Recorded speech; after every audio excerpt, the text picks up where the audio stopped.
여러분, 역사 가운데 보면 예수님이 사셨던 시대, 특별히 문화적으로 보면 그리스 로마 시대는 영웅들의 이야기를 좋아했던 시대입니다. 그래서 그리스와 로마는 신들의 이야기도 많이 남겼지만 영웅들의 이야기도 많이 남겼습니다. 이 그리스와 로마의 영웅들의 이야기를 보면 그들의 죽음에는 항상 특징들이 있는데 대부분 다 침착하고 초연한 모습으로 죽음을 맞이하거나 아니면 정열적이고 대담한 모습으로 죽음을 대한다는 것입니다. 그래서 그들을 보면서 사람들은 대단한 사람이다라는 것들을 보게 되고 그들을 영웅으로 쳐받들게 됩니다. 역사적으로 보면 그리스의 가장 위대한 철학자 중에 하나였던 소크라테스가 담담하게 명언 한마디를 남기고 독약을 먹고 죽었다는 이야기가 퍼지면서, 실제로 그랬는지 아닌지는 모르지만 퍼지면서 제자들이 구름대처럼 모여들고 그가 가장 위대한 철학자로 뽑혔다라는 이야기도 있습니다. 여러분, 오늘 우리는 이제 십자가 앞에 서시게 될 예수님의 모습을 보게 됩니다. 근데 예수님은 조금 그 영웅들과는 다른 모습으로 지금 죽음 앞에 서 있는 것들을 볼 수 있어요. 여러분, 우선 우리 36절 말씀 다시 보세요. 예수님은 기도하시는데 지금 어떻게 기도하냐면, 아버지요, 아버지께는 모든 것이 가능하오니 이 잔을 내게서 옮기옵소서, 이렇게 기도하고 계세요. 예수님은 지금 십자가를 이 잔이라고 표현하시면서 십자가를 피하게 해달라고, 십자가를, 고난을 옮겨달라고 지금 기도하고 계시는 겁니다. 여러분, 좀 이상하지 않아요? 우리 이미 말씀들을 살펴봤지만 예수님은 자신이 붙잡히시고 고난당하시고 죽을 것을 제자들에게 여러 번 말씀하셨었습니다. 몰랐던 일도 아닌데 갑자기 예수님은 그 죽음 앞에 서셨을 때 지금 그 죽음의 공포를 피하게 해달라고, 십자가를 피하게 해달라고 기도하고 계십니다. 33절 말씀에 보면 여러분, 성경은 이렇게 이야기해요. 예수님이 심히 놀라시며 슬퍼하셨다고 그래요, 기도할 때. 이 심히 놀라셨다라고 번역한 헬라어 단어를 원어로 보면 여러분, 공포에 사로잡히셨다는 이야기입니다. 예수님이 공포에 사로잡히셨어요. 두려움이 얼마나 컸는지 여러분, 그 두려움 가운데 완전히 사로잡혀서 죽을 것처럼 슬퍼하시면서 예수님이 기도하셨다는 겁니다. 34절 말씀에도 보면 예수님은 제자들에게 이렇게 말씀하셔요. 내 마음이 지금 심히 고민하여 죽을 것 같다. 여러분, 이게 예수님의 마지막 죽음을 앞둔 예수님의 모습이셨습니다. 심지어 교회사에 보면 예수님을 믿었던 순교자들조차도 이렇게 위대한 사람들은 두려워하지 않았어요, 예수님처럼.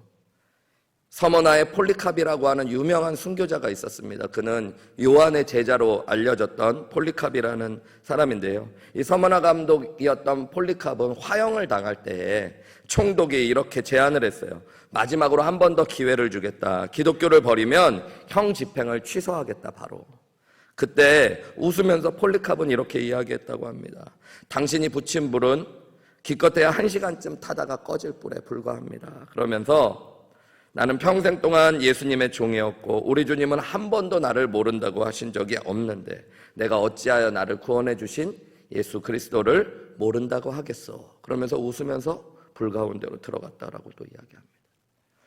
여러분, 예수님을 믿는 사람조차도 초연하게 때로는 하나님과 동행하며 죽음의 자리로 나아가는데 왜 예수님은 이렇게 괴로워하고 슬퍼하고 두려워하고 계실까요?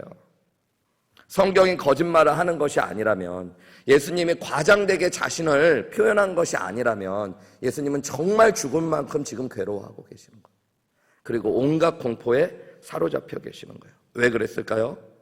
순교자들이나 여러분, 이 땅에 있었던 영웅들과는 전혀 다른 상황 가운데 예수님이 계셨다는 것들을 우리가 생각해 볼 필요가 있습니다. 여러분, 예수님이 어떤 상황 가운데 있었는지를 들여다보려면 오늘 예수님의 기도를 좀 더 자세히 살펴보셔야 돼요. 우리 36절 말씀을 다시 보시면 예수님 어떻게 기도하시냐면, 아버지여, 아버지는 모든 것이 가능하시온 전능하신 하나님이시오니 이 잔을 내게서 옮겨달래. 십자가를 그냥 십자가라고 말씀하시던가 고난이라고 말씀하시지 않고 뭐라고 말씀하셔요? 이 잔이라고 말씀하고 계십니다. 여러분, 이 잔이라는 것은 구약 성경에 보면 불의와 죄악을 향한 하나님의 진노와 심판을 상징하는 단어예요. 예를 들어서 에스겔서 23장에 보면 이런 말씀이 있습니다. 에스겔서 23장 32절부터 말씀해 보면 주 여호와께서 이같이 말씀하셨느니라. 깊고 크고 가득히 담긴 내 형의 잔을 내가 마시고 코웃음과 조롱을 당하리라. 33절이요. 내가 내 형 사마리아의 잔 곧 놀람과 패망의 잔에 넘치게 취하고 근심할지라.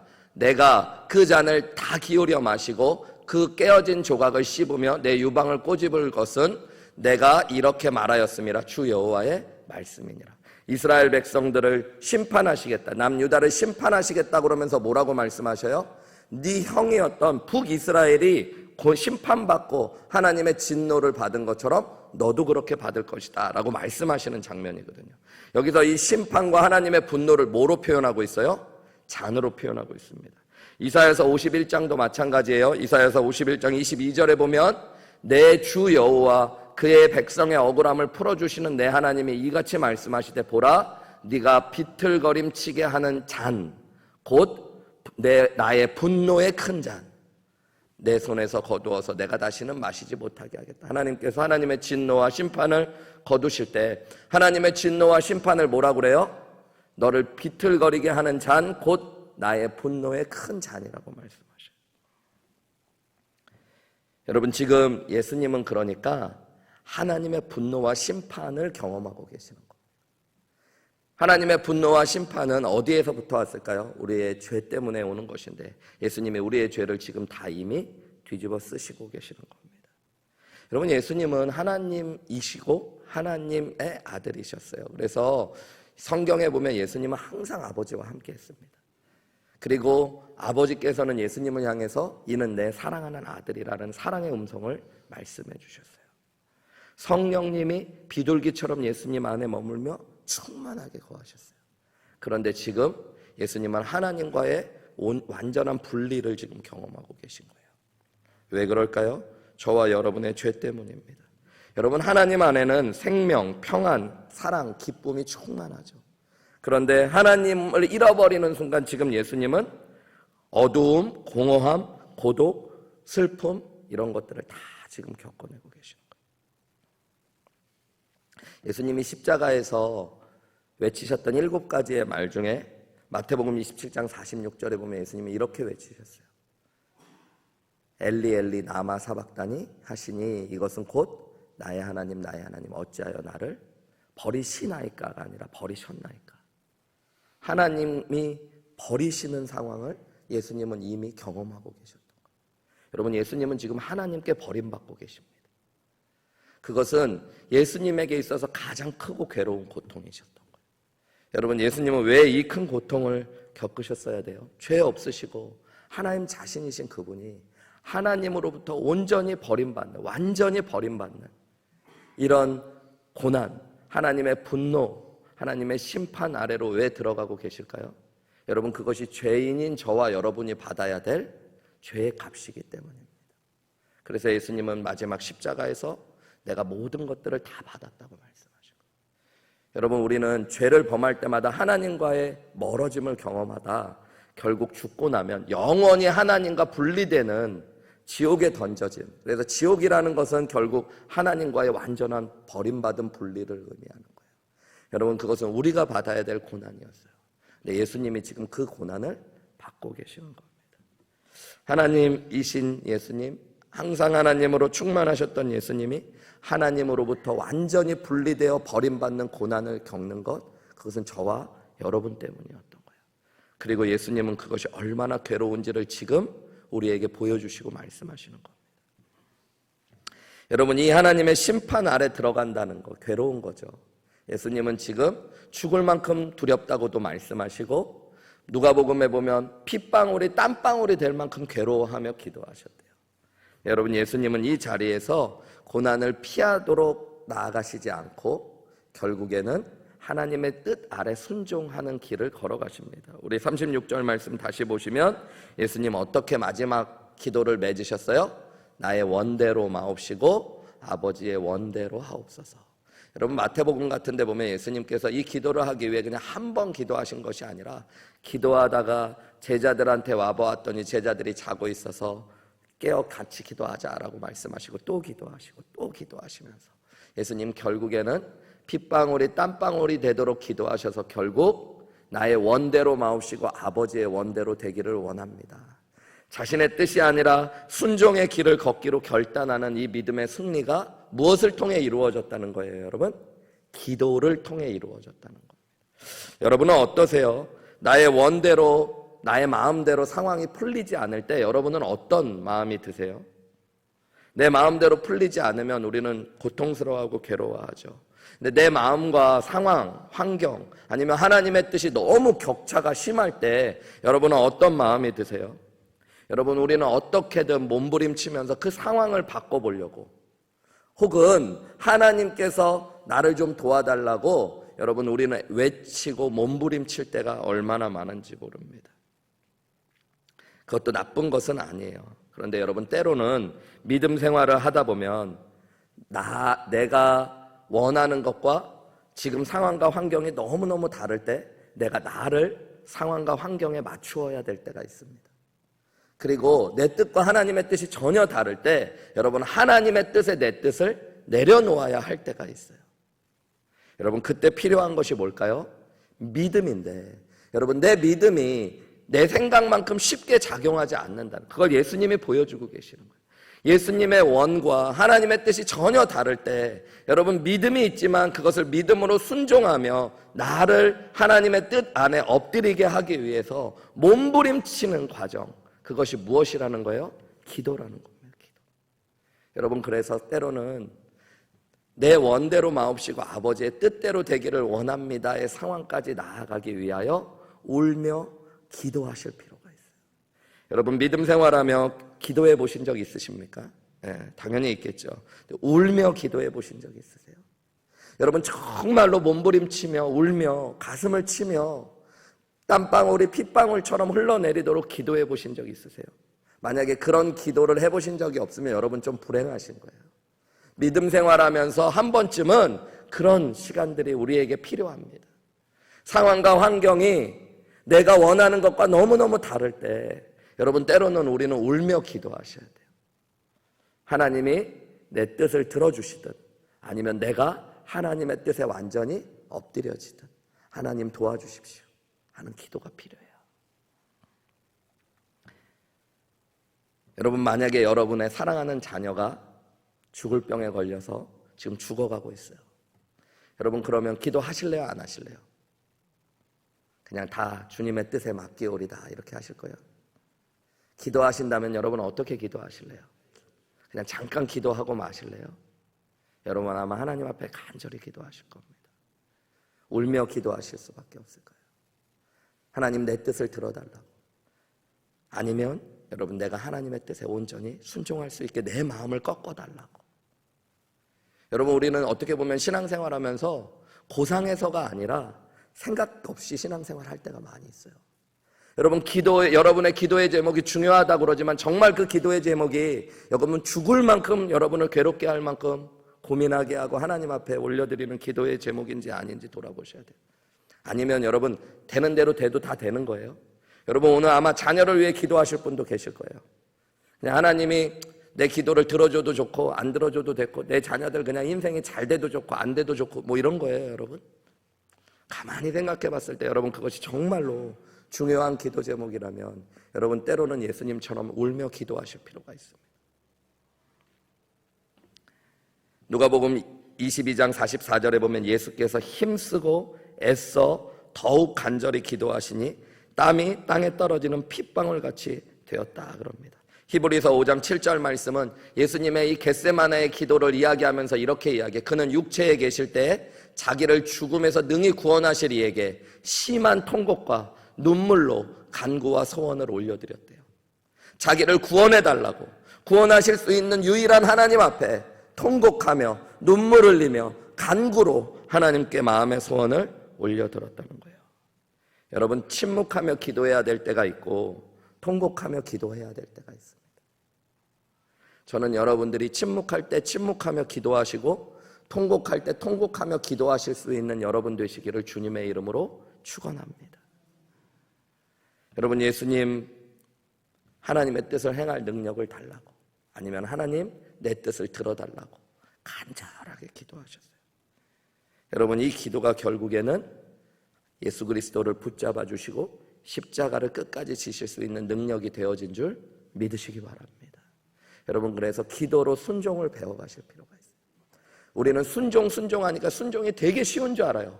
그러면서 순종은 안 하셔. 근데 여러분, 순종이라는 건 사실은 내가 하고 싶은 걸 하는 건 순종이 아니에요. 여러분, 내가 이해도 안 되고 내가 할 수 없는 것, 그리고 나에게 유익이 되지 않는 것, 그것을 말씀 때문에 내려놓을 때 그게 진짜 순종이 되어지는 거죠. 그렇다면 순종은 여러분 진짜 어려운 겁니다. 근데 그 순종을 위해 우리에게 필요한 믿음의 길이 바로 여러분 기도라는 것들을 기억하셔야 돼요. 울며 기도하셔야 됩니다. 열왕기하 20장 3절에 보면 히스기야 왕이 병들어 죽게 되었을 때 이렇게 기도해요. 여호와여, 구하오니 내가 진실과 전심으로 주 앞에 행하며 주께서 보시기에 선한 것을 행한 것을 기억하십시오 하면서 히스기야가 어떻게 했대요? 여러분, 심히 통곡했대요. 막 울면서 기도하는 거예요. 그러니까 4절에 보면 20장 5절에 보면 여러분 어떻게 이야기하냐면 하나님께서 말씀을 통해, 이사야 선지자를 통해 이렇게 말씀하십니다. 너는 돌아가서 내 백성의 주권자 히스기야에게 이르기를, 왕의 조상 다윗의 하나님 여호와의 말씀이 내가 내 기도를 들었고 뭐를 했대요? 내 눈물을 보았노라. 내가 너를 낫게 하리니 내가 3일 만에 여호와의 성전에 올라가게 될 것이다. 여러분, 하나님은 우리의 통곡을 들으시고 눈물을 보시는 하나님이신 줄 믿으시기 바랍니다. 하나님이 우리의 눈물을 보시면 하나님은 여러분 우리를 그냥 두지 않으세요. 하나님의 뜻을 바꾸어 우리의 소원을 들어주시든 우리가 하나님의 뜻을 행할 수 있도록 순종할 수 있는 능력을 우리에게 허락하시는 분인 줄 믿으시기 바랍니다. 그래서 예수님은 일어나실 수 있었던 거예요. 하나님이 내 기도 안 들어주신대 하고 일어난 게 아니라 하나님께서 십자가를 지실 능력을 주실 것들을 확신했기 때문에 제자들 앞으로 나아가서 이제 기도하지 않아도 된다라고 말씀하셨던 겁니다. 그리고 그 순종의 능력으로 예수님은 십자가를 끝까지 지셨어요.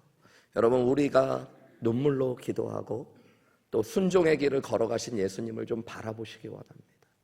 우리의 믿음 생활 가운데 여러분 하나님 앞에 정말로 기도하실 수 있는 은혜들이 있으셨으면 좋겠어요. 때로는 내 원이 있고 또 내 원과 다른 상황 가운데 하나님의 뜻이 내 뜻과 다른 것 같이 보여질 때 여러분 그냥 고민하고 앉아있거나 생각 없이 그냥 상황 가운데 나를 맡기는 것이 아니라 여러분 눈물로 기도하실 수 있는 귀한 은혜가 있으시기를 주님의 이름으로 축복합니다. 하나님이 우리의 마음의 소원을 들어 상황과 환경을 바꾸실 수도 있고 아니면 하나님의 뜻에 순종할 수 있도록 우리를 바꾸어내시는 더 놀라운 역사도 이루어 주실 줄 믿습니다. 여러분, 오늘 우리 기도할 텐데요, 기도할 때 오늘 하루는 눈물로 기도하시며 순종하셨던 예수님을 바라보셨으면 좋겠어요. 순종이 예수님도 눈물로 기도할 만큼 쉽지 않았던 거구나. 주님, 제가 앞으로의 믿음 생활하면서 주님 앞에 순종하려고 할 때마다 눈물로 기도할 수 있도록 도와주십시오. 그리고 그 길을 걸어갈 수 있도록 도와주십시오. 여러분은 어떤 것들이 생각나실지 모르겠어요.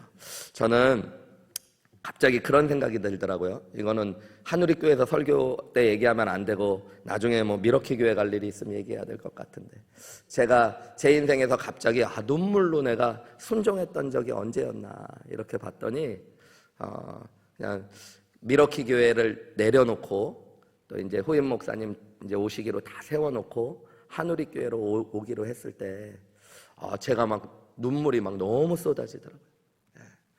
제가 나름 차갑게 보이려고 또 성도님들한테 정을 너무 막 슬픈 모습을 보여주면 성도님들이 더 아프고 힘들까봐 주일날 예배 다 끝나고 그 다음 주에 새 목사님 오시기로 해서 주일날 예배 끝나고 성도님들하고 1시간 만에 그냥 짐 다 이미 싸놨다가 1시간 만에 간다 그래가지고 예배가 딱 끝나고 나오는데, 그날 코로나 때였는데 온 교회 성도들이 다 나왔어요. 주차장에까지. 그래가지고 제가 이제 사택이 교회랑 붙어 있었는데 차에다 짐을 다 실어놨기 때문에 차를 타고선 예배 끝나고 이제 가자 그러는데 부목사님이 달려왔어요. 목사님 잠깐 주차장에 한번 갔다 가셔야 될 것 같습니다. 왜? 그때 교회 성인들이 다 와서 목사님 기다리고 있습니다.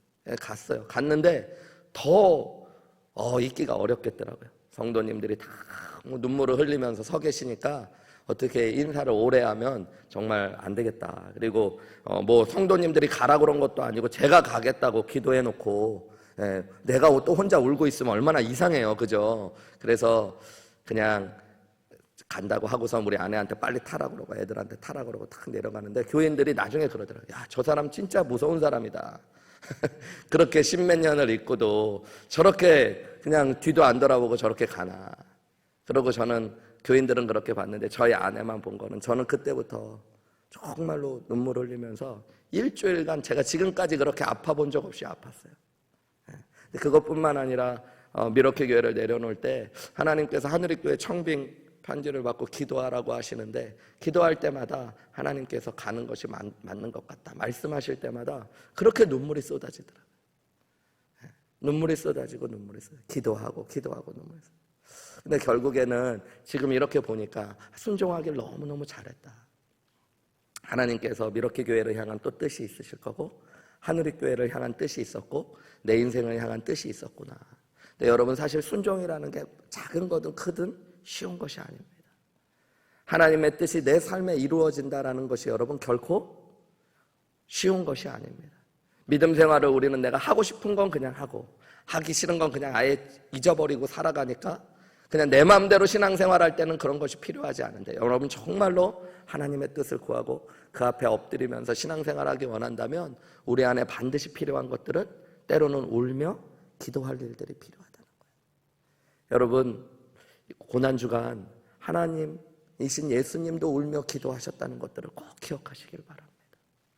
그리고 내 삶에 눈물 없이 기도 없이 신앙생활한 모습들이 있다면 하나님 앞에 회개하며 나아가시고 여러분 하나님의 뜻, 큰 뜻 앞에 날마다 서면서 울며 통곡하며 기도하며 순종을 가르쳐 주셨던 예수님처럼 우리도 기도하며 순종의 걸음 내디딜 수 있게 해달라고 하나님 앞에 오늘 또 울며 기도하실 수 있는 놀라운 은혜가 여러분 가운데 있으시기를 주님의 이름으로 축원합니다.